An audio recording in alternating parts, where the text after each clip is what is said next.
I always believe that leaders are learners and they're lifelong learners and they're always going to be learning. The moment you think that you've arrived as a leader because your ministry's grown to a certain level, I think that's where you're capped. That's where you're plateaued. That's when you stop learning. That's when you start dying. As long as you can get over yourself consistently and get around people that are bigger than you and get into rooms that are bigger than you and you can learn and glean and adjust, I think that you can always grow as a leader.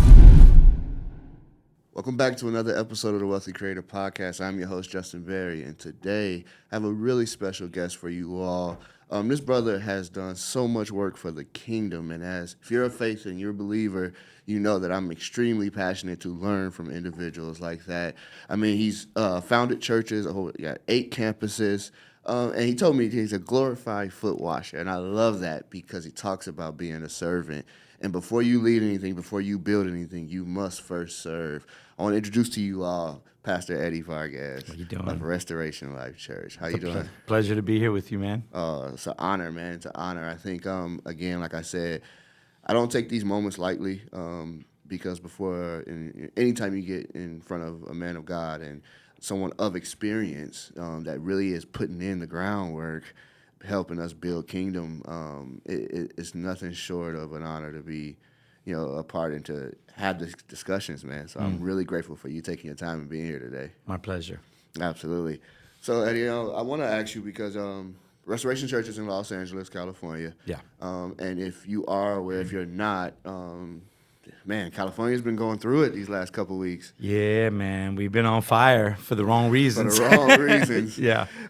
Yeah, man. And it's so unfortunate. A quick little story. When I first saw the news about the fires, because I do have people that I know in LA. Obviously, I'm in Las Vegas, from Chicago, but I'm in Las Vegas, and I have some friends now that are still living in those areas, chasing that dream of being a part of Hollywood and acting and doing different things in the media space. And I immediately just hit the phone. I was driving to work, actually, and I literally heard guys say, these 3 people you need to check on right away. And I had no idea whether or not it was impacting him or not, but I was like, hey, I know you're near there. I know you're in California. You're not anywhere near the fires, and if so, is there anything I can do to help? And it was just with the purpose of, whether you're near it, somebody near it or not, we need to, kind of check on our brothers and sisters in these moments because you can get caught looking at social media and looking at, TV and just be watching it go down and not really realizing the type of impact that is happening.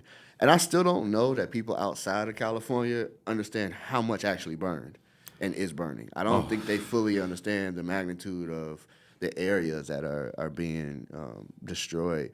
What do you say for those that are outside looking in, and maybe what can they do to even, provide any type of resources or help?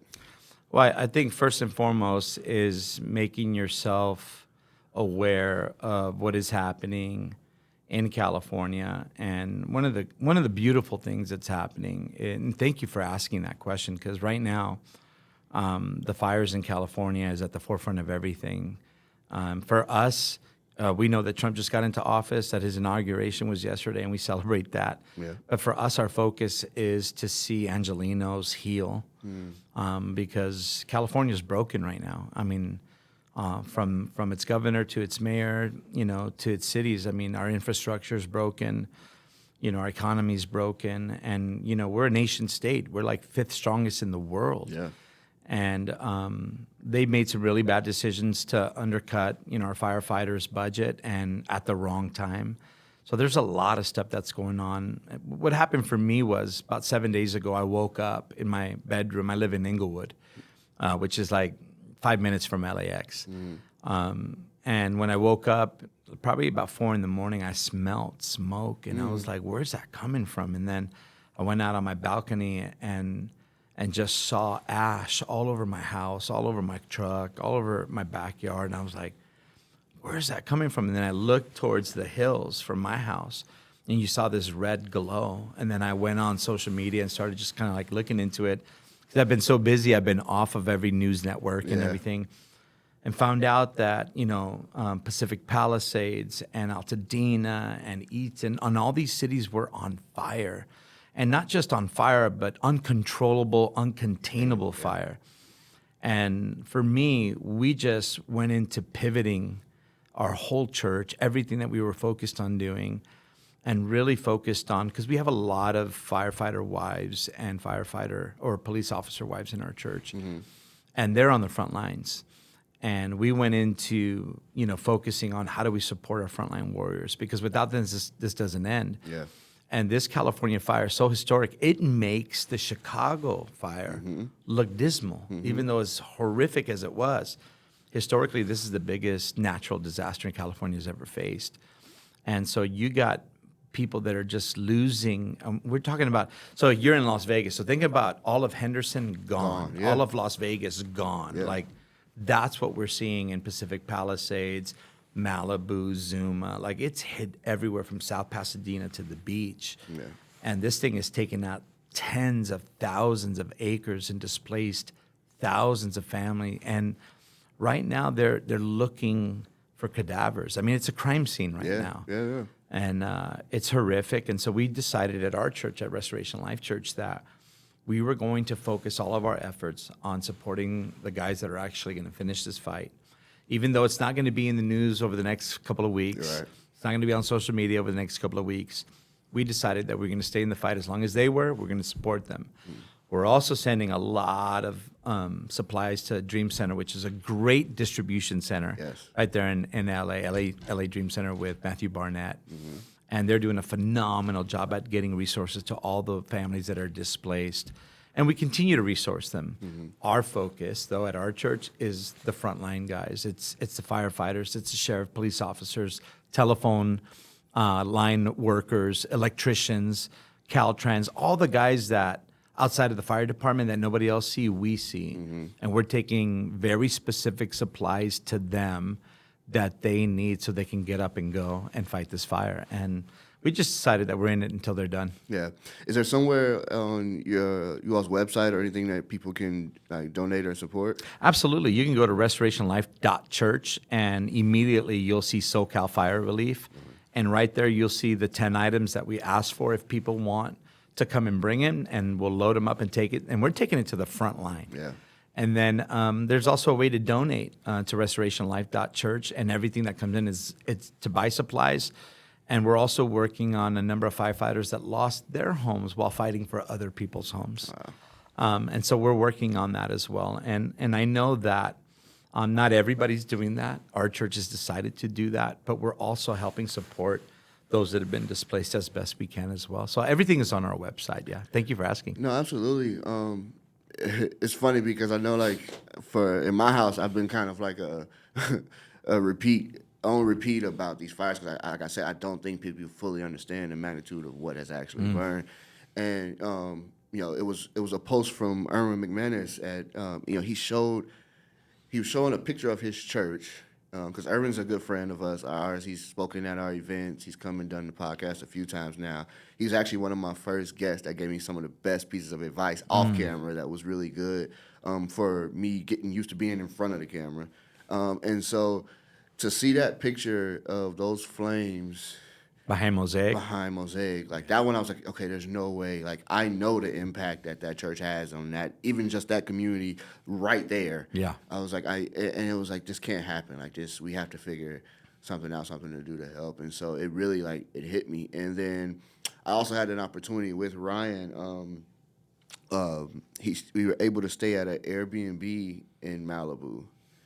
And, I'm a kid from Chicago. I'm used to 2,100 square feet. Like, I'm not used to seeing these $1 million, structures along the beach. Right. And so seeing how beautiful those homes were in that area, and then to see the pictures after it, and I think I saw one house left that was still standing in that area that we stayed, and I just could not believe what was taking place. And then you start looking at comments and reading the ignorance of people, and it's just like, man, like, you guys, like, one, social media has taken empathy away from people. It has stripped people of their empathy.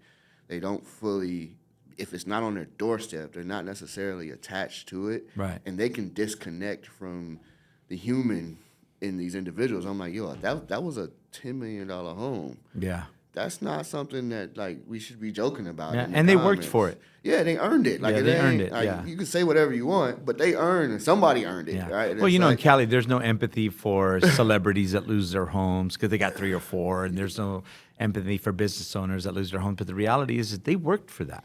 yeah, and you also don't because what you see is the celebrity. You don't see what the celebrities do that are helping their community and all those other things. And so, like, being a part of being in media, I understand that, right? Like, there's so much that even Ryan does with the money he's been able to earn that people don't know about. You know what I mean?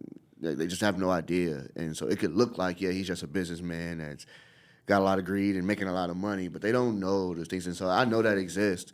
And so I always, again, you just be careful, if you're hearing or listening to this, and where you stand because you're gonna need that can be you at any moment. Yeah. I was like, I always say that. I was like, we're only a couple bad choices or misfortunes away from our entire life changing for the worse.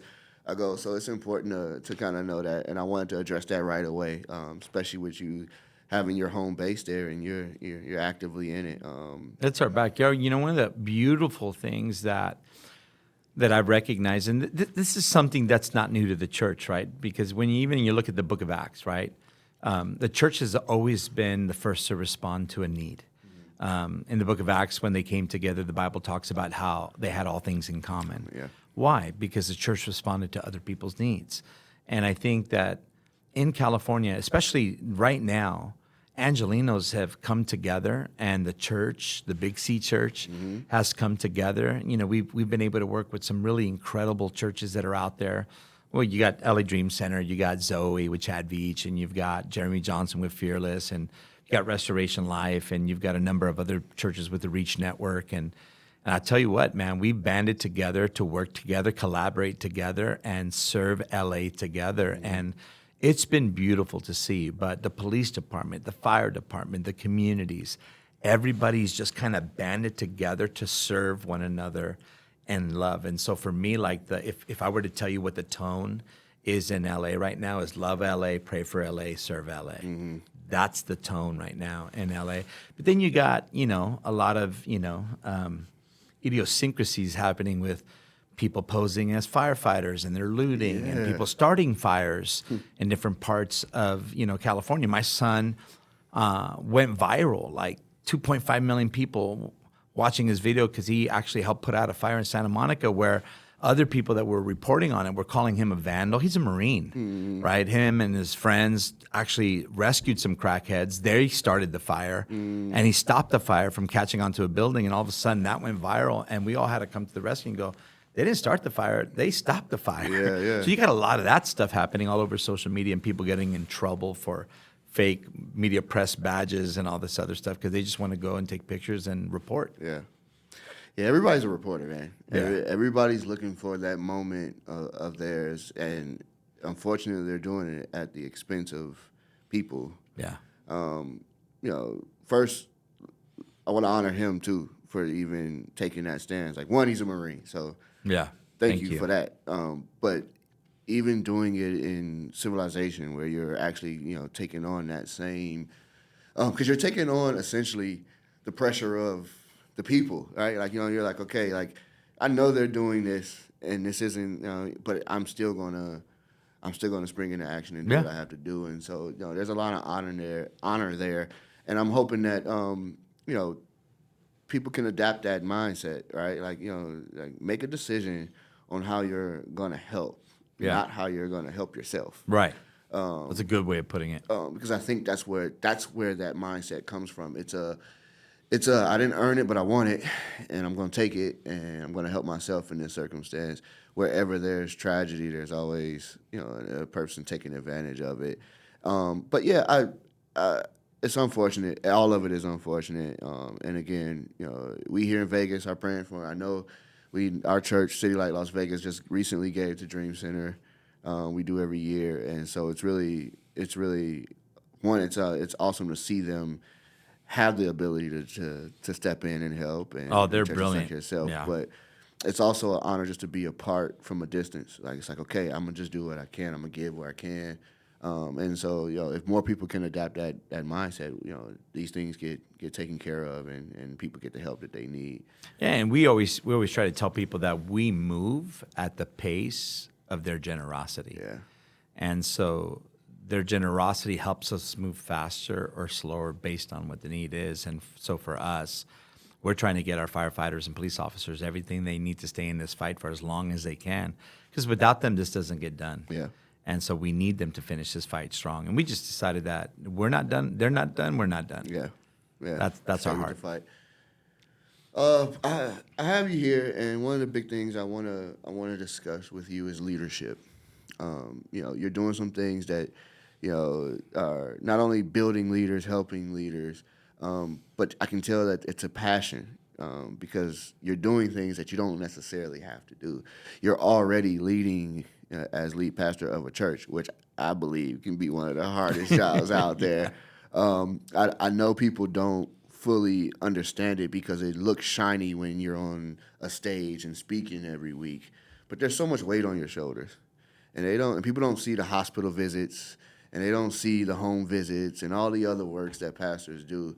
I've always been I ended up at City Light because with Pastor Jabin, because I knew that if I needed him, I can call him, and I wanted a pastor that I can have access to in that way. I've been there for since 2018, and I haven't had to call him. And part of that is because of what he pours in to his flock, Right. to his congregation. Because I can speak to him on a Sunday, he comes out and greets everybody. Or if I'm serving, he comes through and he talks. Because I have that, I haven't had to call him. I know I could just talk to him when I see him. But I knew I always wanted access. And I know as churches get bigger and they grow, that gets more difficult. Yeah. But I knew that was one of the things. And so it's not always you need to have his phone number, but you want to still feel like a human. So I know that can get shiny for people, and people don't fully understand what you're doing. So I know you're taking up a lot of time with that. But you're also doing things to help leaders of other churches and in that community space. Can we get into a little bit of Sure. the leadership? First, would you mind telling people what it is that you do exactly for other pastors and leaders of churches? So I love the church. I love the bride of Christ, and I think that she's one of God's most beautiful miracles to mankind, because she is the hands and feet of Jesus. She's the heart of Jesus. And for us, the people that serve within the community of the church, they are the heart of the church. And we love everybody that serves. But my responsibility, the bride of Christ, not just our church in LA, but I love resourcing pastors. I love serving alongside pastors and helping. If I can help keep pastors healthy, then we can help churches stay healthy. What I've noticed is that a lot of pastors start really well or start off really strong, but don't end up finishing very strong. In fact, there aren't a lot of pastors that finish really strong when it comes to the end of their ministry. And I just want to help more pastors stay healthy longer, so that their churches and their ministries could stay healthy longer, so that when they're done and they have to transition that to the next generation, it's turnkey for the next generation. And these spiritual fathers or these spiritual generals can enter into another level of ministry where they can really just parent and love on the leaders that they've developed and be a coach to them and be like a spiritual dad, like Paul was to Timothy for most of his life. And so I help lead a network called the Reach Network along with my pastor, Omar Lopez.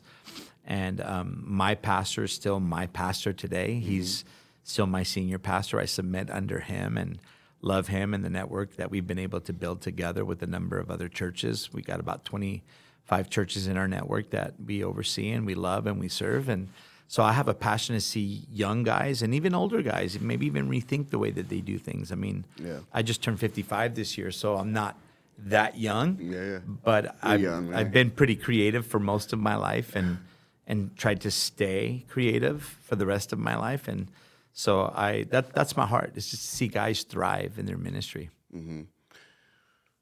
So let's a pastor just getting started as lead pastor. He's growing a church.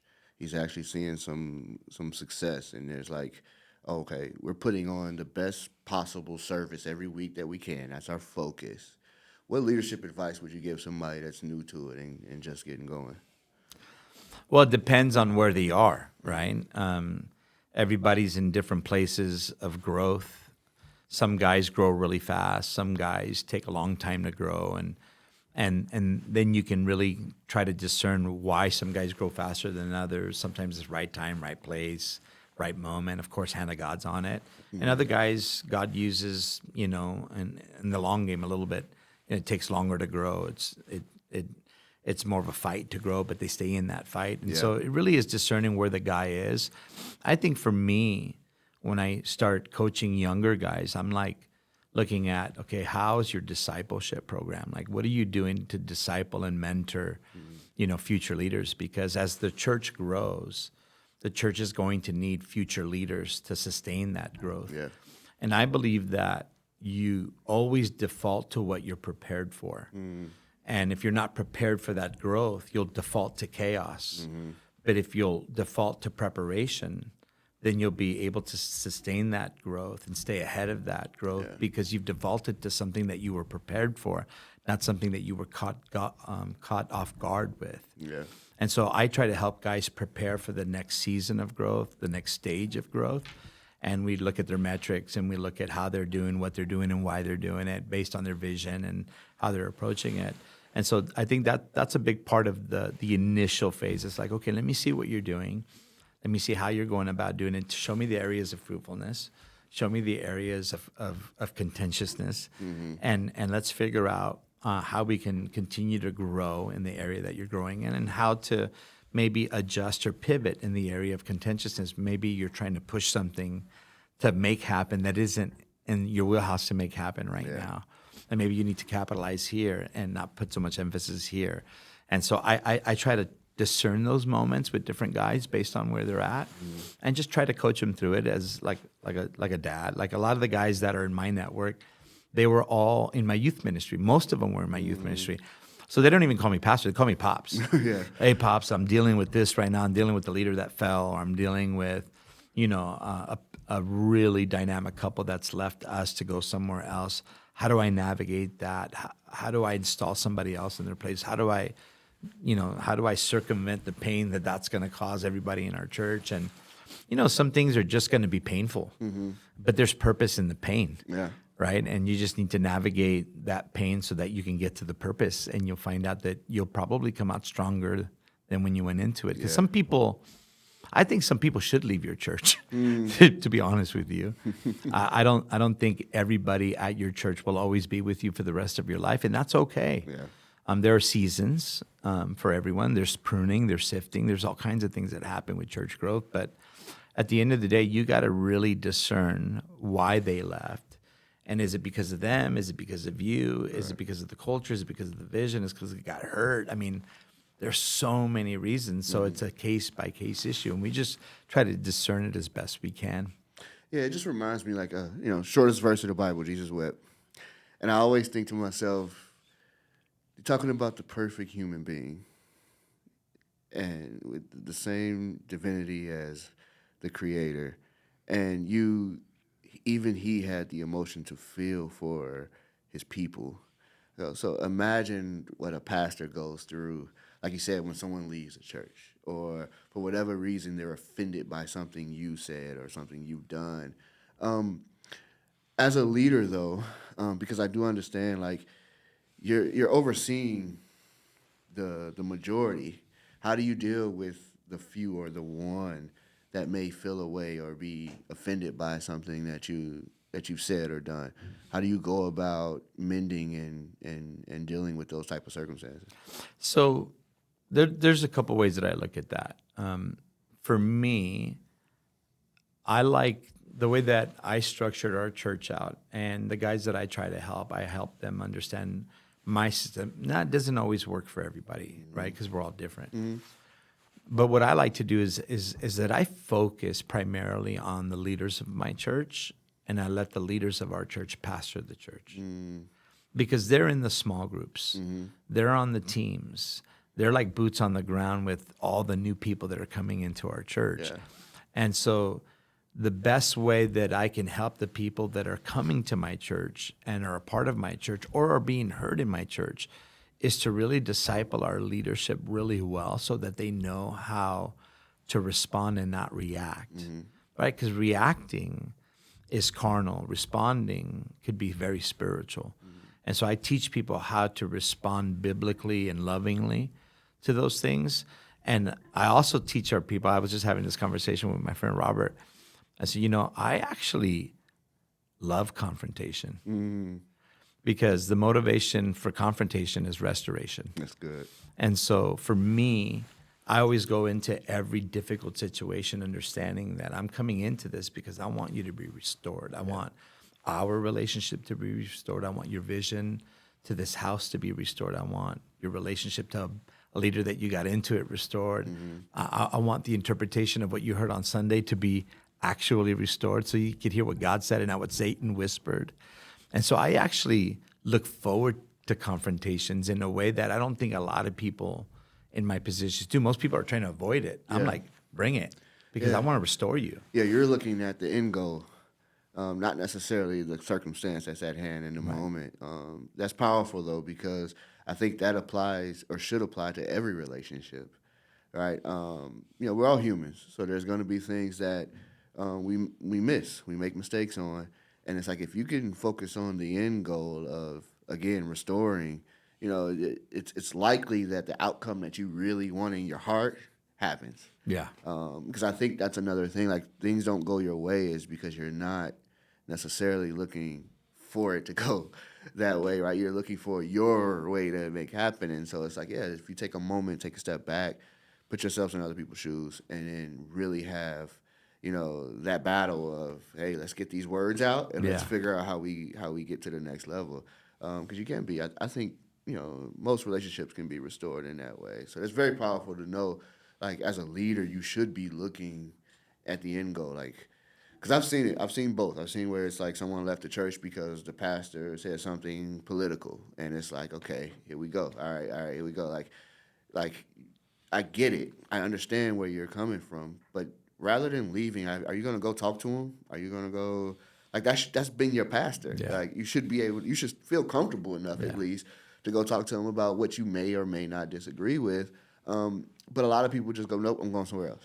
Yeah. You know what I mean? And it's like, okay. And that's happened to me a lot. Yeah. That's happened to me a lot, too. I mean, I live in L.A., the most liberal state, in the United States. So sure. It's happened to me a lot because I'm a no-nonsense preacher, so I don't water down the gospel in any way, shape, or form. But I'm very confrontational with truth. And, Jesus said that he came with truth and grace. And I think that there are a lot of guys that just preach truth, and truth can be like this, right? But grace does something beautiful with truth. It sets you free when it's done together. Yeah. Right. And so I think that's probably an amplification of our ministry at our church at Restoration Life. Yeah. John Maxwell was here. He did an event here in our office, and one of the things he said that really stuck with me was, "You're going to rise and fall to the ability of your leadership." And I was like, that's really profound. And I, because you hear all these other things, like you're going to rise and fall to the ability of your skill. And when he said your leadership, it made me think to myself, have you, Justin, actually taken the time to develop your leadership skills? And pretty much the majority of my life, playing sports, playing ball, I was always the captain of the team. I was always in a leadership position. But I was like, I never actually studied and read. It was just kind of like a natural thing that was given. And now I find myself getting a better understanding of what that actually means, especially when you're a part of something that is kingdom building. You need the skill. Your gift's only going to go so far here, right? You actually need to develop the skill that he's given. What's your take on that, and how do you believe that kind of phrase of rise and fall to the ability of and the level of your leadership? Yeah, I do. I do believe in that. And I think that what a lot of guys tend not to do is they tend to stay in rooms where they're the biggest, when in reality they should go into rooms where they're the smallest. Because when you're the smallest guy in the room, you've got nothing but to learn. Yeah. As long as you ask the right questions and you're not trying to puff out your chest and inflate the numbers and do all the things that sometimes leaders do. Yeah. I love getting around the people that are bigger than I am. And I mean that in every aspect of it. Like they're just bigger in life, bigger in gifting, bigger in church, bigger in metrics, bigger in finance, bigger in everything, because I can learn from them. And if I ask the right questions and I get around the right people that are open to teaching me, because I always believe that leaders are learners and they're lifelong learners and they're always going to be learning. The moment you think that you've arrived as a leader because your ministry's grown to a certain level, I think that's where you're capped. That's where you're plateaued. That's when you stop learning. That's when you start dying. And so I think that as long as you can get over yourself consistently and get around people that are bigger than you and get into rooms that are bigger than you and you can learn and glean and adjust, I think that you can always grow as a leader. Because I think too many leaders go through it instead of grow through it. And I love to grow through things and not just go through things. And so I get around men that I trust, that are much bigger than I am. And I love listening. I love, just absorbing, what they have. I'm not there to make a name for myself. The only name that I care about making famous is Jesus. But I also know this about leaders is I think the greatest leader is the one that serves. I think Jesus said that best, right? And I think that a lot of leaders today tend to want to be in a leadership position more than they want to be in a servant's position. And I think what the quote is, if serving is beneath you, leadership is beyond you. Yeah. And so many people have tried to take serving or sacrifice out of serving. They serve out of convenience, not out of covenant. When in reality, we serve out of sacrifice. And Jesus sacrificed all. Yeah. To serve us. He said that I didn't come to be served, I came to serve. So the greatest among you will be those that serve you. And so I just think that the greatest leaders are the ones that serve the body of Christ in humility, with integrity and character. And they're the kind of leader that walks into the room and doesn't say, hey, here I am. Yeah. They walk into the room and they go, hey, there you are.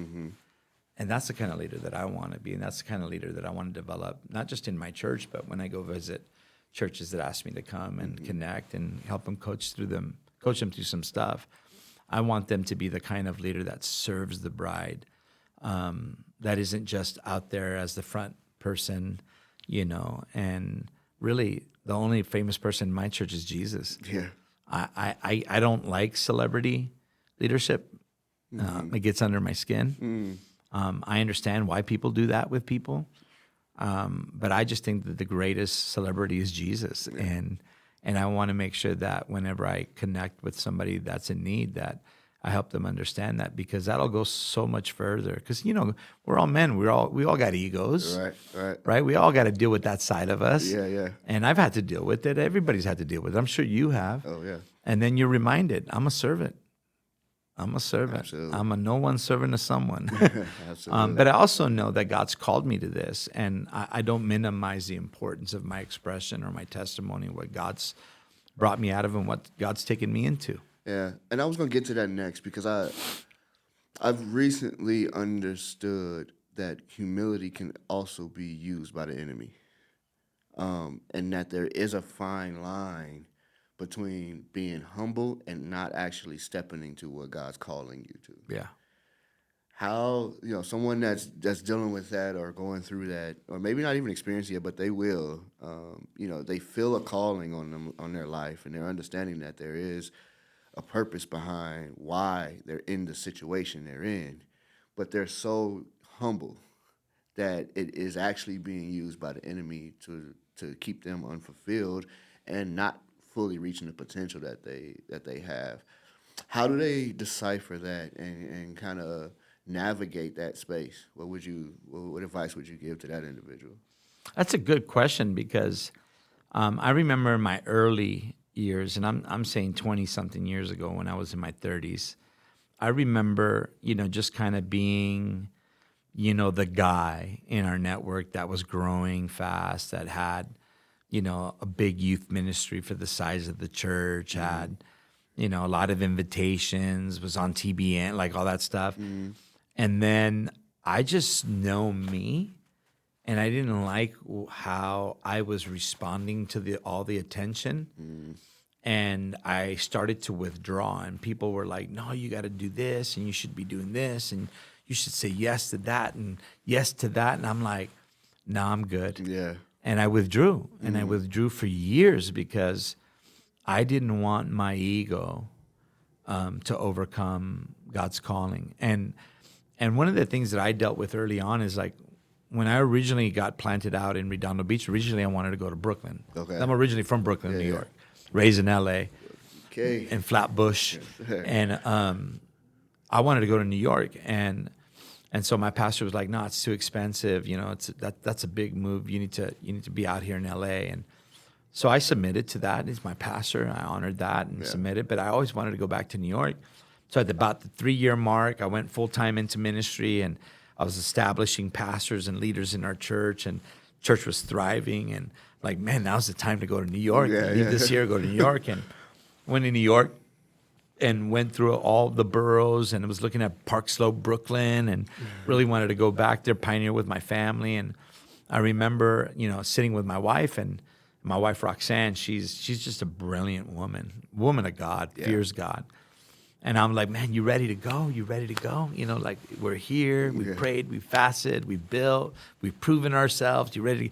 And she's like, look, I'll follow you anywhere in this world, but you better know that that this is God and not Eddie. Yeah. And when she said that, it was like a balloon just popped, because what I failed to recognize is that ambition and calling almost feel identical. Right? Because you have and you justify the ambition because you're like, I'm going to do it for God. Right. When in reality, I wanted to break open a city that my network hasn't been able to break open, and I wanted to be that guy that did it. Yeah. And I needed to humble myself. And when I humbled myself, I recognized that God didn't want me there. God wanted me to stay in LA. And then that other opportunity came to my doorstep, where this dead church was dead, and they're in need of a lead pastor, and they're a Reformed church, and they're asking a Pentecostal kid, would you come and pastor it? And I was like, well, that's going to take a miracle. And sure enough, 16 years later, here's the miracle, thriving. Yeah. But I needed to learn, first and foremost, how to humble myself, to learn the discerning between ambition and calling. And then I needed to be humble enough and recognize the humility that this is what God called me to. And not allow what I withdrew from because I didn't want it to be egotistical, I didn't want it to be ambitious, to now stop me from doing this too. So I really needed to lean into God and say, God, what do you want me to do? Because at the end of the day, it's God's house. Yeah. He's going to build it. I'm just the contract worker. And so I would say to anybody that deals with maybe allowing humility to keep them from pursuing God's calling, I would say to that person, in your humility, submit to whatever door God opens for you, and know the difference between a door that the enemy opens and the door of opportunity that God opens for you. And I think when you walk in humility and you put aside ego and you put aside ambition, I think you'll be able to hear God clearly and walk through the right door, because I was able to do that. But I also had a number of counselors around me that helped me, which is the second thing that I would say. Make sure that you got men of God that don't have any skin in the game, that are willing to tell you what you need to hear and not what you want to hear. No, that's so good. That's so good. Yeah, we moved from Chicago in 2018. I didn't know anybody in Vegas. I had one friend that was living here, so I had no network. And one of the things that me and my wife prayed for, she prayed for married, believing friends, and I prayed to be surrounded by men who are believers and ready to build. Because I moved here on a torn patella tendon, so it's 115 degrees when we got here, and I was on crutches. I couldn't do much. My wife even had to drive across country by herself for the car, and so it was like I had the opportunity I had to start with their Metro Police Department. That was done. It was like, all right, you got to rehab for a year before you even get that opportunity to try again. And so this is what I was like, okay, this is what faith feels like right here. It was like, if I've never felt it before in my life, I was like, this is what it feels like. I don't even know how I'm going to help pay the rent next month. Right? It's like, what do I do here? And so I realized that what I was praying for, because I was praying for money. I was like, what I was praying for, I was beginning to idolize. And it was like, you're going about it wrong because it was your ambition, like you Right. described. It's like you wanted to figure out, like I knew police, I was gonna have good paying job and overtime if I needed to work my butt off to get as much as I could. Now it's like you can't do none of that, and you don't even know, like your entire life you relied on your athletic ability, and your leg is gone. So it's like figuring out. Um, I had the surgery in July. We moved in August, and by November I was working for an armored truck company. They told me it's gonna take a year for me to run and walk again, but I was like, yeah, you don't know me. I'm gonna figure this out. And what I realized though is at that armored truck company, it wasn't what I prayed for. It was what I just wanted in the moment. In my mind, I was like, you can't get to Christmas and not have some money and gifts for your 1 year old and your wife. So you got to go do whatever you have to do. But I was surrounded by the most toxic individuals that you could be surrounded by. They were all retired military, wanting to be police officers, or old correctional guys that got fired for a reason, for a reason or another. And it was just toxic. I realized nobody wanted to go home to their wives. Nobody believed in anything that I believed in. And it was like weight every day. And don't get it wrong, like, some of those guys I love, I enjoyed the time, but like, it still was not a good environment, to kind of do especially in a new place, trying to Right. do what we're trying to do here in Vegas. And so my prayer changed that it shifted from, hey, provide for me, I need a financial breakthrough, fill in the blank, to bless me so I could bless someone else.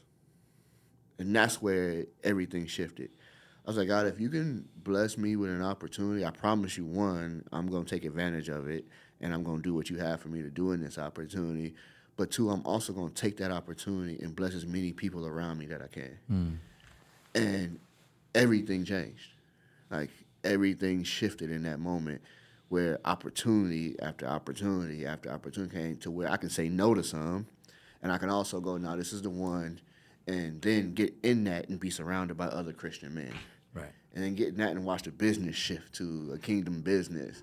And then get in that, and all of a sudden I'm not behind the camera filming, I'm in front of the camera speaking and growing and following and building influence. And I'm doing all these things, and it was like, yeah, I never would have thought, because he's going beyond whatever I asked for, financially breaking through and doing new things, right? Like, these are all things that were happening, but it was because I was humble enough to realize that even my prayer was selfish. Even my prayer was about my ambitions and what I wanted. And I'm talking to him like he owed me. Like he hasn't already paid the Yeah. price, right? Yeah. Like he owed me that. And I was like, no, no, no. Like, so I realized that, like, yeah, because of your own pride, your own ego, and your own ambition, you were blocking what he's calling you to. And then again, I get in that, and then you start to feel yourself a little bit. Your shoulders and your chest go out a little bit, and you have to change again. You have to shift again, and then it becomes, wait a minute now, like, I'm calling you to something even bigger than this. Yeah.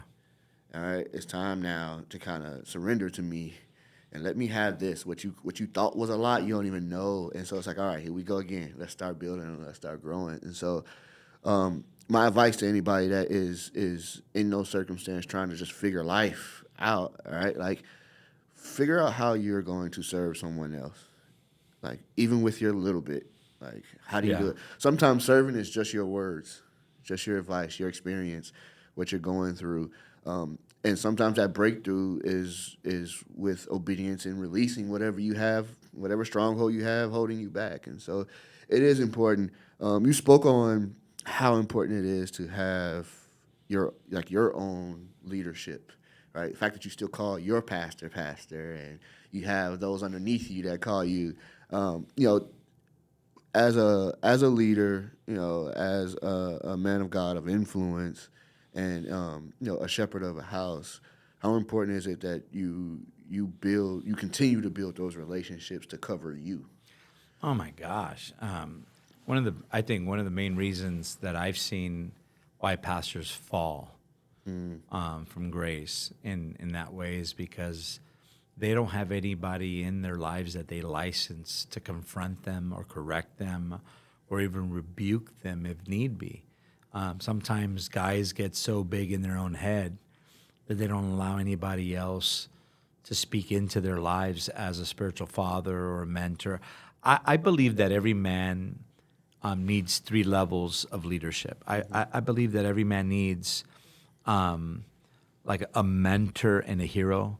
Like a hero is somebody that you've always looked up to, someone that's so far away that you'll probably never meet, but should you ever meet him, like you'd be blown away by it. Dr. Jack Hayford was that for me, and Okay. I was able to sit under him and then eventually have dinner with him and his wife before they ended up passing. But he was a hero of mine, Dr. Jack Hayford, and amongst other guys. But I've never met Martin Lloyd Jones. I've never met Leonard Ravenhill. I've never met Archie Sproul. Like, there's a bunch of guys that I just really like. These are heroes of faith. Yeah. And then you've got like mentors, men that are bigger than you. They're bigger in ministry. They're bigger in finance. They're bigger in life. And these guys could really mentor you out of adolescence in your leadership, because even as dynamic leaders, you could still have a level of adolescence in your leadership. And so you need mentors, men that you allow and license to speak into your life. And then you need peers, guys that you could just roll with. Yeah. Guys that you could just talk it up with and chop it up with and just kind of bounce things off of. And they're on your level, but they're your peers, they're your boys, they kind of run at your pace. They have your size ministry, and you can collaborate together. You can do things together. So these are mentors. And then you got guys that you deposit into, right? So you got heroes and mentors, you got peers, and then you got disciples or people that you deposit into. And I think every leader needs those three levels to stay healthy as a leader. Yeah. Right? You need people to look up to, people to look across to, and people to deposit into. And that's why we have a culture of honor at our church. We call it 360 honor up, down, and all around. Okay. And so good. I think that any leader that doesn't have someone that they license to speak into them or to correct them should they need to is in danger, like massive danger of falling hard. Because if you look at a lot of the past great leaders, they were too big for everybody around them. Yeah. And they didn't allow anybody to speak into them. And so when they fell really hard. And of course, strike the shepherd, scatter the sheep. Yeah. Yep. Yeah. That's good. What are some myths about leadership? Oh, that you're the boss, that you're the shot caller, that you're all these things. And I'm like, man, if you only knew, we work 24/7. And what you get to see on Sundays for 45 minutes, like I used to have this guy used to go to my church. They're like, what do you do the rest of the week? You only work on Sunday for about 45 minutes. And I'm like, yeah, if that were only true. Preaching is like 10-15% of ministry. Yeah. The rest of it is what nobody else sees. It's keeping your house in order, which to me is essential, right? I'm married to my wife now, going on this next year will be 35 years happily married. Oh, well, let me say it again. I'll be happily married for 32 years. Okay. Married for 35 years, because okay. the first 3 were brutal. Rough, huh? But I think I've got the greatest marriage on the planet, because I've spent a lot of time investing in my marriage, a lot of time investing in my children and keeping my house in order. Because if your home's not in order, you have no business leading in God's house. Yeah. And so for me, that's a major focus of mine. In fact, I always start there with guys that I go coach. Yeah. Like, hey, how's your home? How's your marriage? How are your kids doing? Because if that's not right, who cares about anything else? I mean, of course we care, but in the scope of things, you gotta have your home in order. Yeah, I always say that the wife is the only cheat code. Like, she's my only cheat code to any and everything that I'm trying to do. Because if no one else is gonna check me, she'll check me. And if no one else is gonna see things before I see them, it's gonna be her. Yeah. So yeah, find a wife, find a good thing, right? Yeah. That's for sure. Yeah, so I would say that your marriage has got to be essential. Your covering, I think every leader needs to have a covering over them, whether it be an executive board or an elder board or a team of guys that you trust. And I've got guys like that. So I have an executive team in my church. I have my lead pastor, or I'm sorry, my senior pastor that's not in my church. He's in his own church. But I also have an executive board of leaders that are not my pastor or not my executive board in my church. They're my friends who are bigger than I am, much, much bigger than I am, and who can at any moment call me out on anything, and they've been licensed to do so. Yeah. So I have all these guardrails set up for me to keep me focused, to keep me spiritually healthy, mentally healthy, emotionally healthy. And if I'm healthy in all those areas, then I'll be healthy as a leader in my church. Yeah. No, that's good. That's good. Yeah, I mean, there's some things, I love what you said about a number one myth is that you get all this free time and that you're doing your own thing. Because I think that applies not only to pastors and leaderships of churches, but it also applies to leaders of businesses. A lot of our viewers and our listeners are entrepreneurs, whether they're in a growing business, a startup business, or already established and doing really well. Everybody, they ring the bell of I make my own schedule and I do my own thing, but going from a 9 to 5 to an entrepreneur, you're working more, and it's almost nonstop. You literally have to manage your time, appropriately and really effectively. Something I learned from Ryan when I first started here, I was like, he has a calendar, and he follows that calendar to a T. And so there were times where like a podcast guest would come early, like when he's having his lunch, and I would watch him. And it was a crazy thing because I'm like, in my mind, I'm like, this guy has made millions of dollars, professional, but I would watch him eat and talk to them at the same time. And I would be like, dude, the way he's chewing that food in front of this guy, I'm like, I could not believe he's doing this. But it was his schedule. Yeah. And there was no negotiating what is laid out on his schedule. But what I learned from that, though, is what he was able to get done in an 8-hour span. So I showed you around the building, and our core branding is the Wealthy Way, and a big part of the Wealthy Way is no working after 5 o'clock and no working on weekends. After 5, get with your family. It's time for family. No distractions in that, and then weekends are for family and loved ones. And so I realized he can do that because he's stuck to that schedule. Right. How important is that to what you do and what you suggest to other leaders as far as how they manage their time in that way? So the way I approach and you're right, to be a successful leader, you have to be a professional time manager. And for me, I live by my calendar. I was just telling my friend Robert that my PA controls my life through my calendar. Yeah. Right. So I have to stick to that calendar.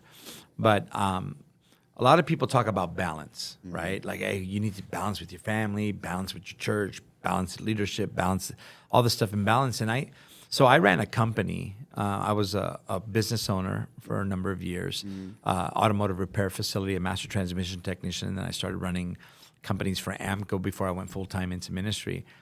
And I worked 6 days a week, 12 hours a day while pioneering a church. Wow. So I didn't get like this big lump sum of money to go start a church and give it my all for the first 2 years and see what happens. Yeah. I literally worked 60 hours a week, 6 days a week to pioneer this thing and then finally transition out of it into this. And so I would say that balance is a farce. I think rhythm is how I live. I find a healthy rhythm where, for me, God comes first. And it's the same for my wife. It's the same way for my family. God comes first in all things at all times. Now, that doesn't mean that church people come before my family. So the way that it works out for me is God comes first, then is my wife, then it's my children, then it's my church, and in that order. And the rhythm is that there are going to be times where I got to burn the candle at both ends for ministry. But then once I'm done there, I spend a lot of quality time with my wife and my children and making sure that I'm meeting every need that she has and every need that they have. Yeah. And then, of course, I have my own personal needs that I need to get met, that my wife takes care of, my family takes care of. And, certain things that I like to go spearfishing. I free dive. Okay. I surf. I do all those things. And I love that. But it's finding a healthy rhythm, and you have to organize your calendar in such a way where you need a Sabbath day. So there's a day of rest for me, my family. I don't do nothing. I don't answer my phone. I don't talk to people unless it's an extreme emergency.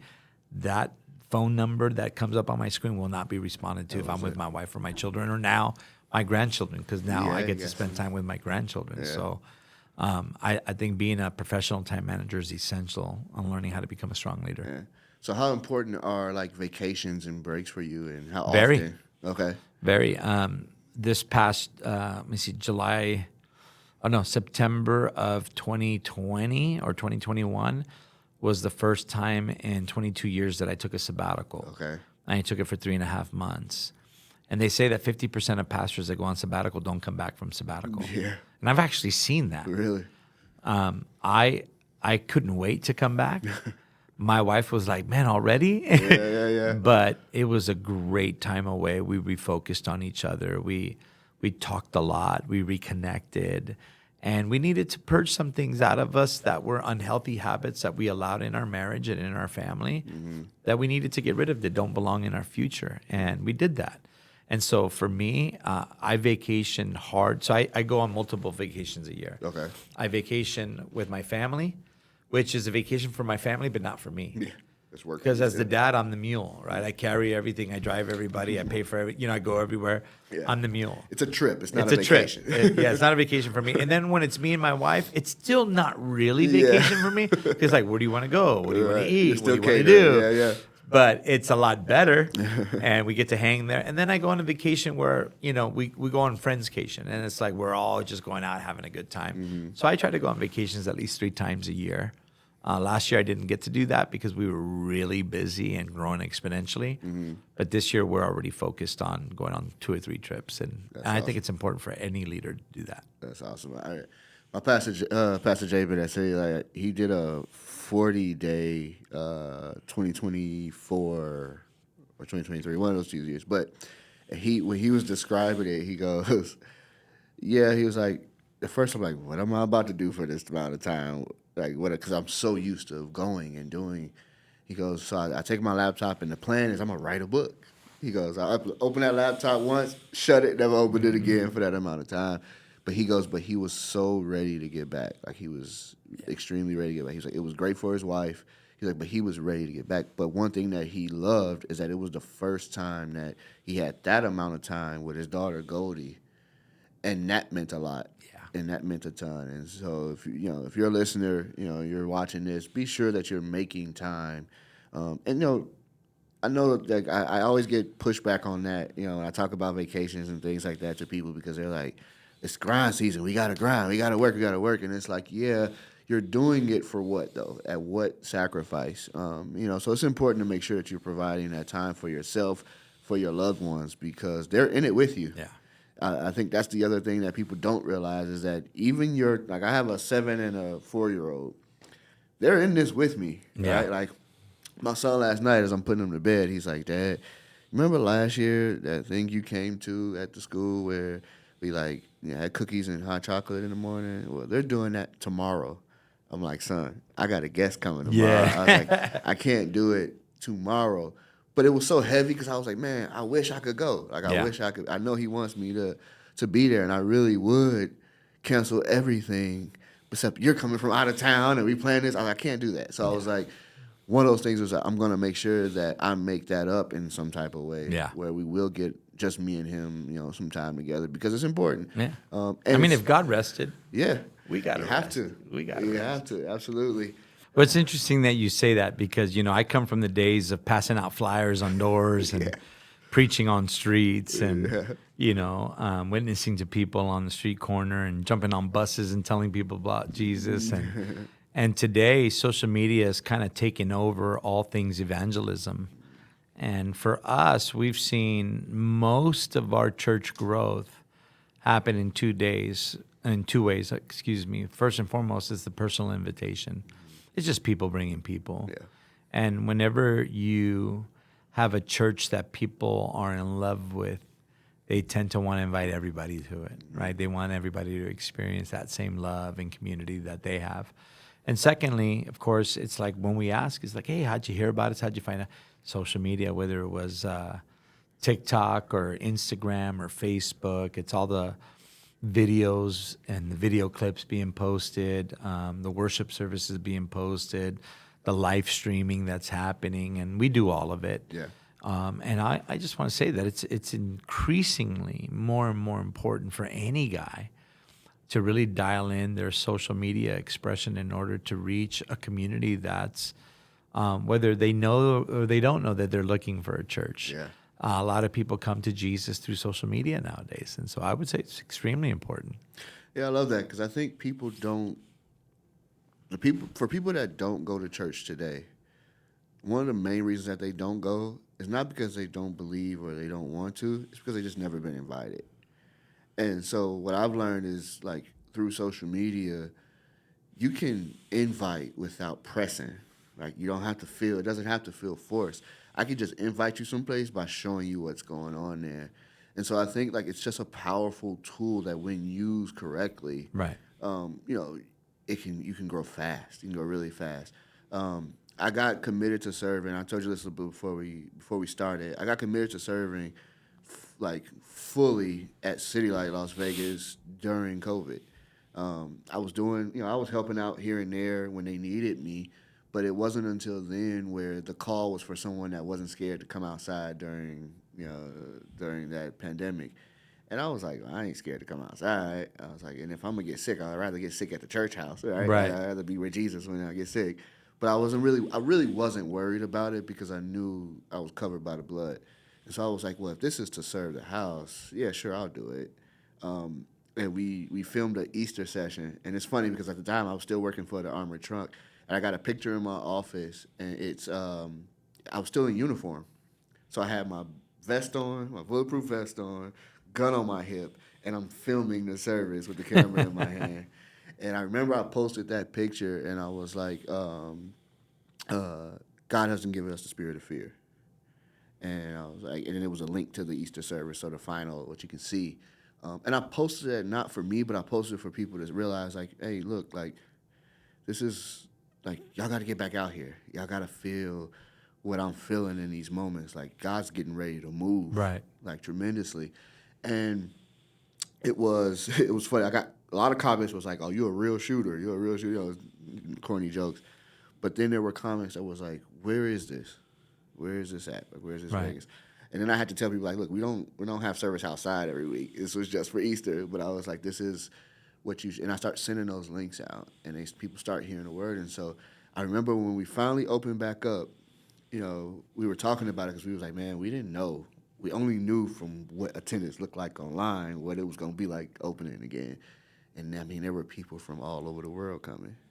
I met somebody from New Zealand. I was like, hey, man, I flew in to Vegas for a conference, and I've been watching y'all stream the last 2 years. He's like, and there's another guy that was from Australia. He was like, yeah, I saw Pastor Jay when he came and preached at a church here, but when I got here, I was like, I gotta come see it for myself. And it's funny because they all were like, I didn't know it was gonna be so small in here, and I was like, yeah, camera effects, right? Yeah. But it was what I was learning in that moment though is that you can use these platforms for your own personal gain, or it is just another way of serving. Yeah. Right. So like, not only am I serving the house because they do need an individual to film, but I'm also serving the people watching and viewing. And now we're streaming into prisons. And one view can count for 300 in that prison. Right. I had the opportunity to film with God Behind Bars to actually go in and see it and do it. So it's like all these things and opportunities have come from it. It's where I've met my entire network now is in the local church. So yeah, man, it's important. And I think, as a pastor, I hope you really get the opportunity to kind of sit back and look. You're also training and building professionals. My entire team has been hired from the church. Austin, who you see here, we took him out of school going into his sophomore year, and was like, if you know what you want to do, here you go, right? Like, and so it was like, but you're building professionals, right? Like, there's no other place, there's no other university, school, or training facility that you can walk in as a volunteer and get professional grade equipment and Right. learn on it. Right. And so even when people ask me, how do I hire someone like you or a new videographer or photographer, I go to your local church.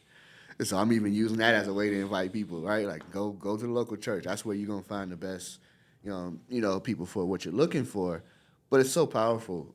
It's so powerful, and I think that again, when used correctly and really poured into by each individual, each church, man, there's gonna be a lot of fruit coming from that. Absolutely. I think it's really interesting that you say that because when we were going through quarantine, like I said, we shut down March 2020 like everybody else did. Mm-hmm. And then we went into full, a lot. What was interesting is that a lot of people that were Christian were afraid to go to church, Yeah. while a lot of people that were not Christian were afraid to go to hell, and so they wanted to go to church. Yeah. And so our church legit had I started an internship program with our young adults 2 years prior to quarantine. And then when we went into quarantine, we realized that we needed to broadcast everything because the strength of our church was our community. Mm-hmm. And so we always tell everybody that community is a blessing. And so this quarantine removed our community. So how do we stay in community to remain in that blessing? Because we have the saying at our church, we love like Jesus, but we feel like family. That's good. And so when you come on our campus, that's what everybody experiences. Mm-hmm. And I would say like 90-something% of everybody feels that at our church because Yeah. we're very intentional about that. But what we recognize is that we needed to shut everything down and go into broadcasting mode, social media mode. So like you, we were producing videos, we were producing content. We went overboard on producing content. Mm-hmm. We locked into the cafe at our church for about 12 hours a day. We did worship music. We did worship recordings. We did sermon preaching. We did all that stuff and then posted it up on Sunday. And we all stayed together where we wouldn't be allowed technically to hang out with anybody else so that we would all stay healthy and strong. But it was out of that I have most of the people that are hired on today at our church as staff now. Wow. Because those young adults that were in my internship program that leaned in and went all in during quarantine, those are the people that I hired. Yeah. And that are running with me today. Yeah. I mean, that's how it goes, man.